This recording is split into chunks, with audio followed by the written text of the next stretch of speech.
एक बार फिर से आप सभी का स्वागत है। हम अध्ययन कर रहे हैं थिस्सलुनीकियों के नाम पौलुस प्रेरित की पहली पत्रिका, और अब समय है कि हम उसके 5वें अध्याय और उसके 9वें वचन से आगे का अध्ययन करें। यहां पर पौलुस लिखते हैं, क्योंकि परमेश्वर ने हमें क्रोध के लिए नहीं परंतु इसलिए ठहराया है कि हम अपने प्रभु यीशु मसीह के द्वारा उद्धार प्राप्त करें। मेरे प्यारे भाई बहनों, यहां पर पौलुस कह रहे हैं कि परमेश्वर ने हमें क्रोध के लिए नहीं ठहराया है, बल्कि हमें प्रभु यीशु मसीह के द्वारा उद्धार के लिए ठहराया है। और उसने अपने इस प्रेम को इस रीति से प्रकट किया कि उसने अपने इकलौते पुत्र को भी दे दिया कि जो कोई इस पर विश्वास करे वह नाश ना हो परंतु अनंत जीवन पाए। तो परमेश्वर अपने क्रोध में विलंब करता है। परमेश्वर ने हमें क्रोध के लिए नहीं ठहराया है, और वो चाहता है कि हम ज्यादा से ज्यादा विश्वास करें, हम ज्यादा से ज्यादा अपने मन को फिराएं। इसीलिए वो अपने क्रोध में विलंब करता है। और जब हम दूसरा पत्रस उसका दूसरा अध्याय और उसके 9वें वचन को पढ़ते हैं तो यहां पर पत्रस ने लिखा है, प्रभु अपनी प्रतिज्ञा के विषय में देर नहीं करता जैसी देर कुछ लोग समझते हैं, पर तुम्हारे विषय में धीरज धरता है और नहीं चाहता कि कोई नष्ट हो, वरन ये कि सबको मन फिराव का अवसर मिले। यहां पर पतरस कह रहे हैं कि बहुत सारे लोग ये सोचते हैं कि मसीह यीशु तो अब तक आया नहीं, 2000 साल से मसीही विश्वासी उसका इंतजार कर रहे हैं। तो उस वक्त भी पतरस से या और अन्य जो प्रेरित हैं उनसे लोग कहते थे, भाई मसीह तो आ नहीं रहा, तुम्हारा मसीह तो आया नहीं। तो यहां पर पतरस ने लिखा है कि वो अपनी प्रतिज्ञा के विषय में देर नहीं करता है। लेकिन कुछ लोग ऐसा समझते हैं, लेकिन ये उसकी करुणा है, ये उसका प्रेम है, क्योंकि परमेश्वर नहीं चाहता है कि कोई नष्ट हो। इसीलिए वो अपने क्रोध में, अपने उस न्याय के दिन में धीरज धरता है और नहीं चाहता कि कोई नष्ट हो, और ये चाहता है कि सबको मन फिराव का अवसर मिले। तो यहां पर पौलुस इसी बात को 9वें वचन में लिख रहे हैं, क्योंकि परमेश्वर ने हमें क्रोध के लिए नहीं परंतु इसलिए ठहराया है कि हम अपने प्रभु यीशु मसीह के द्वारा उद्धार प्राप्त करें। वह हमारे लिए इस कारण मरा, 10वें वचन में, वह हमारे लिए इस कारण मरा कि हम चाहे जागते हो चाहे सोते हो सब मिलकर उसी के साथ जिए। इस कारण एक दूसरे को शांति दो और एक दूसरे की उन्नति का कारण बनो, जैसा कि तुम करते भी हो।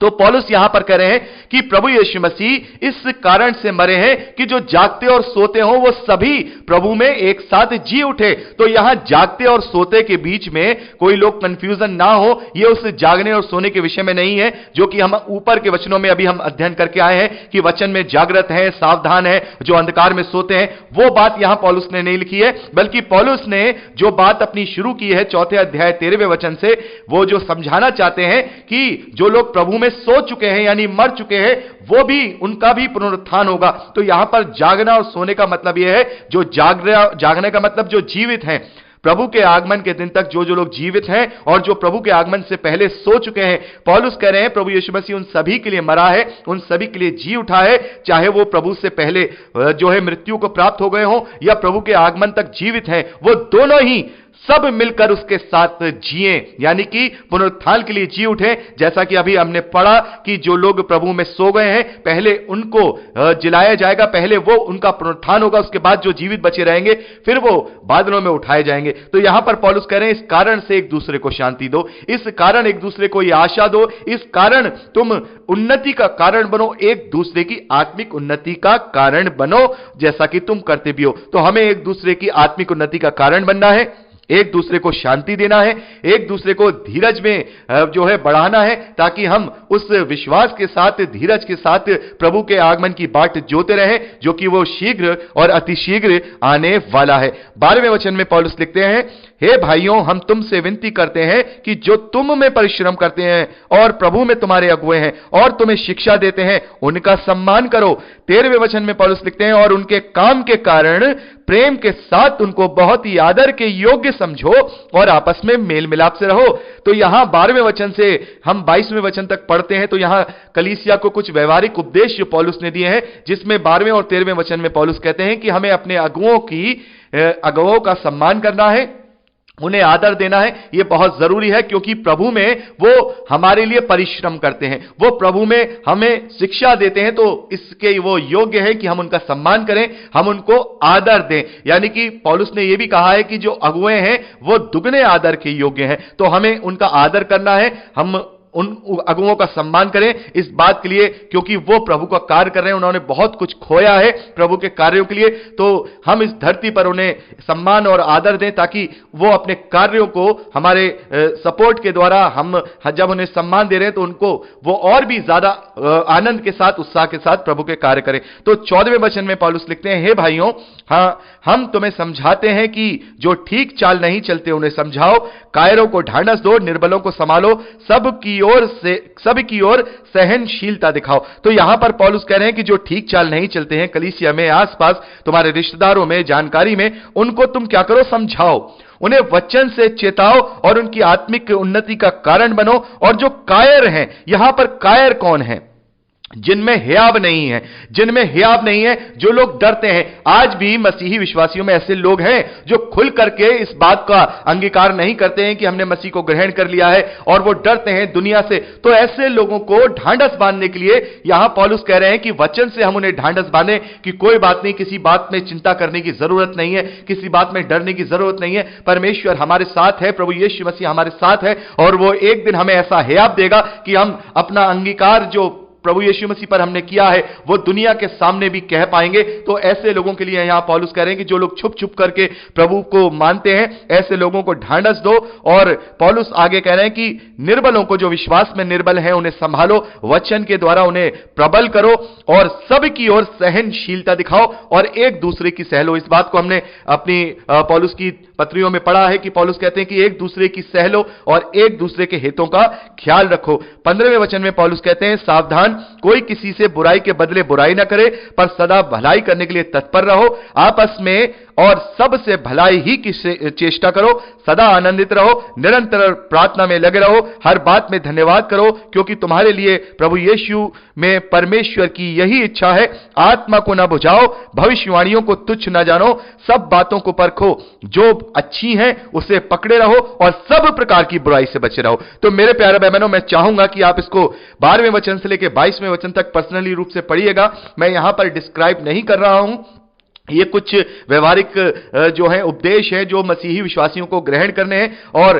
आत्मा को ना बुझाओ का मतलब यह है कि जो आग आत्मा के द्वारा हमारे अंदर उत्पन्न हुआ है, वो जो हमें आत्मा के द्वारा बयाना मिला है, आत्मा को हमें शोकित नहीं करना है। जो आत्मा हमारे अंदर वास कर रहा है, हमें उसे शोकित नहीं करना है, क्योंकि हम पवित्रता के लिए बुलाए गए हैं। इसलिए हमें अपने आप को शुद्ध रखना है, जैसा कि हमने 3रे अध्याय में भी पढ़ा कि अपने आप को शुद्ध रखना है। तो यहां पर पौलुस कह रहे हैं कि भविष्यवाणियों को तुच्छ ना जानो। जो भी बात की जा रही है, जो भी भविष्यवाणियां की जा रही हैं, या हम देखते हैं भविष्यवाणी की पुस्तक है, प्रकाशित वाक्य है, तो जब हम उसे पढ़ते हैं तो वहां लास्ट में यूहन्ना ने इस बात को लिखा है कि इस भविष्यवाणी की पुस्तक को पढ़ करके हमें जागृत होना है, हमें समझना है कि ये सारी चीजें, ये सारे चिन्ह हमें दिखाए जाएंगे प्रभु के आगमन तक, अंत के दिनों में। तो इनको तुच्छ ना जानो, इनको ठट्टों में ना उड़ाओ, इनको सीरियसली लो, क्योंकि हमें जागृत रहना है, क्योंकि प्रभु का द्वितीय आगमन शीघ्र अति शीघ्र बहुत जल्दी होने वाला है। और हमें सब बातों को परखना है,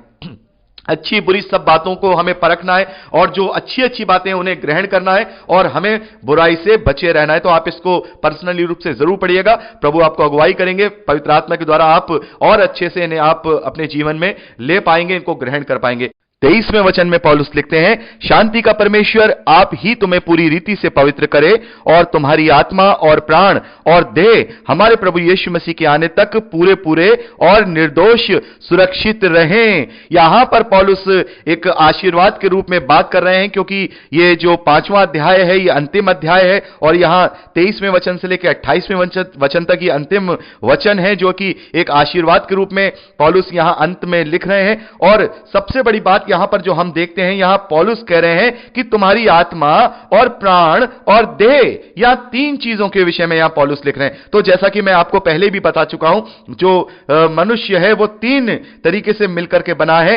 सबसे पहले आत्मा, जो परमेश्वर का स्वरूप है, जिसे हम भीतरी मनुष्य तत्व कहते हैं, और दूसरा ये शरीर, जो ये नाशवान शरीर है, मिट्टी के तत्वों से मिलकर के बना है, और तीसरा प्राण, यानी कि लहू, जो जीवन लेकर के आता है। तो मेरे प्यारे भाई बहनों, यहां पर आत्मा, प्राण और देह प्रभु यीशु मसीह के आने तक पूरे पूरे निर्दोष सुरक्षित रहें। यहां पर पौलुस ने 3 तरीके से मनुष्यों को डिवाइड किया है कि हम आत्मा, शरीर और प्राण तीनों से मिलकर के बने हैं, और ये आत्मा परमेश्वर का स्वरूप है और ये शरीर और ये प्राण नाशवान है। जब शरीर से प्राण अलग होता है तो जो शरीर है वो निर्जीव हो जाता है और उसमें से आत्मा भी निकल जाता है, आत्मा भी उसमें वास नहीं कर पाता है, तब ये दोनों नष्ट हो जाते हैं, नाशवान होते हैं। लेकिन आत्मा जो है, जो कि परमेश्वर का स्वरूप है, जो कि हमारा भीतरी मनुष्य तत्व है, वो हमेशा हमेशा अनंत काल तक जीवित रहेगा और उसी आत्मा का पुनरुत्थान होगा, स्वर्गीय शरीर उसे दिया जाएगा और वो फिर परमेश्वर के साथ अपने न्याय के लिए उपस्थित होगा। और जैसा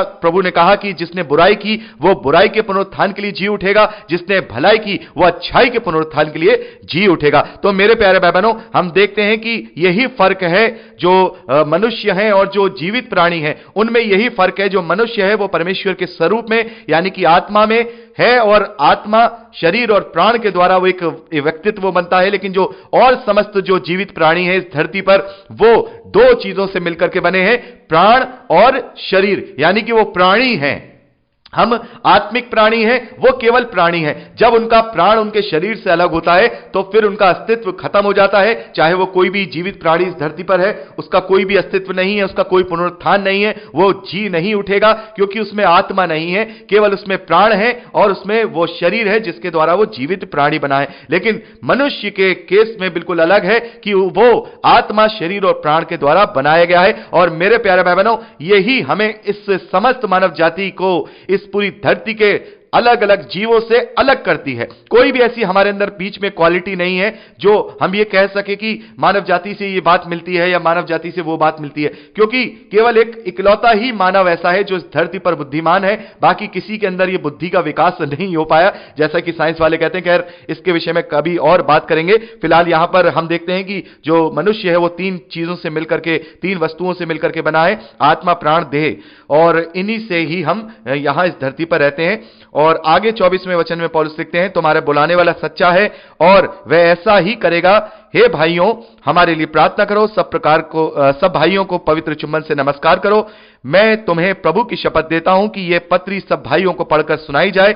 हमारे प्रभु यीशु मसीह का अनुग्रह तुम पर होता रहे। तो मेरे प्यारे भाई बहनों, यहां 28वें वचन के साथ ही पौलुस ने अपनी पत्री को यहां पर पूरा किया है और हम परमेश्वर का धन्यवाद करते हैं कि हमने इस पत्री का अध्ययन कंप्लीट किया। और अब परसों से हम दूसरी पत्री का अध्ययन शुरू करेंगे। थिस्सलुनीकियों के नाम पौलुस प्रेरित की दूसरी पत्री का अध्ययन अब हम परसों से शुरू करेंगे। तो प्रार्थनाओं में याद रखिएगा। प्रभु आप सबको बहुत आयत की आशीष दे, अपने वचन में बढ़ाए। Praise the Lord. जय मसीह की।